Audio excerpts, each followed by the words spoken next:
श्रीमद् भगवद गीता अध्याय 5 संन्यास योग श्लोक 17 गहराई से वाक्य सहित मूल संस्कृत श्लोक तद्दु तत् यस्त दातमान स्तनिष्ठा स्तरायणा गच्छन्ते पुनरावर्तिम ज्ञान निधूर्त कलंसा।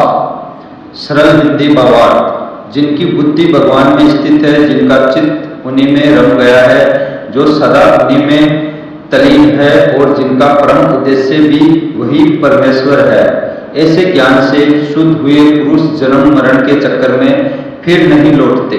गहराई से वाक्य कथा रूप में समझे। एक बार हिमालय की तलहटी में रहने वाले एक सन्यासी ब्रह्मनिष्ठ ऋषि के पास एक युवक आया। वह युवक जीवन के कष्टों से परेशान होकर समाधान चाहता था। युवक ने पूछा, गुरुदेव, आप इतने शांत, स्थिर और आनंदित कैसे रहते हैं? संसार में दुख ही दुख है, इसका समाधान क्या है?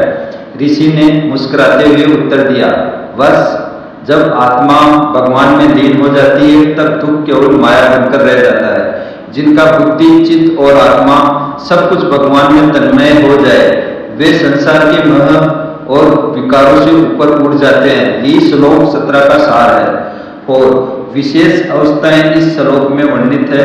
तद्बुद्धे भगवत बुद्धि। ऐसे व्यक्ति जो अपनी बुद्धि से यह जान गए हैं कि भगवान ही सर्वस्व है, वही हर आत्मा के मूल है। उनकी बुद्धि अब संसार की ओर नहीं जाती, बल्कि निरंतर उसी ब्रह्म में स्थिर रहती है। जैसे एक सूरजमुखी का फूल सूर्य की ओर सदा मुड़ा रहता है, वैसे ही इनकी बुद्धि भगवान में सदा लगी रहती है। 2 तदात्मान परमात्मा में लीन आत्मा। जिन्होंने अपने अहम को त्याग कर अपने आप को भगवान में समर्पित कर दिया, उनकी आत्मा और परमात्मा में कोई भेद नहीं रह जाता। वे अब मैं और मेरा से ऊपर उठ जाते हैं। वे पानी की बूंद जैसे हैं जो समुद्र में गिरकर समुद्र बन जाती है। 3 तनिष्ठा स्थिर निष्ठा वाले। वे नियमित रूप से साधना, ध्यान और भगवान के नाम में लगे रहते हैं। उनका विश्वास डगमगाता नहीं। वे दुनिया के प्रलोभनों से विचलित नहीं होते। जैसे दीपक की लौ हवा में भी स्थिर रहती है जब वह सुरक्षा कवच में हो, वैसे ही यह साधक निष्ठावान होता है। और तत्परायणाम भगवत लक्ष्य वाले। जिनका अंतिम लक्ष्य केवल भगवान है, ना धन, ना मान, ना यश, बस प्रभु की प्राप्ति। वे सभी मार्गों को भगवान की ओर मोड़ लेते हैं। जैसे सभी नदियां समुद्र में जाकर मिलती है, वैसे ही उनके हर कार्य का अंतिम उद्देश्य परमात्मा होता है। क्या फल मिलता है?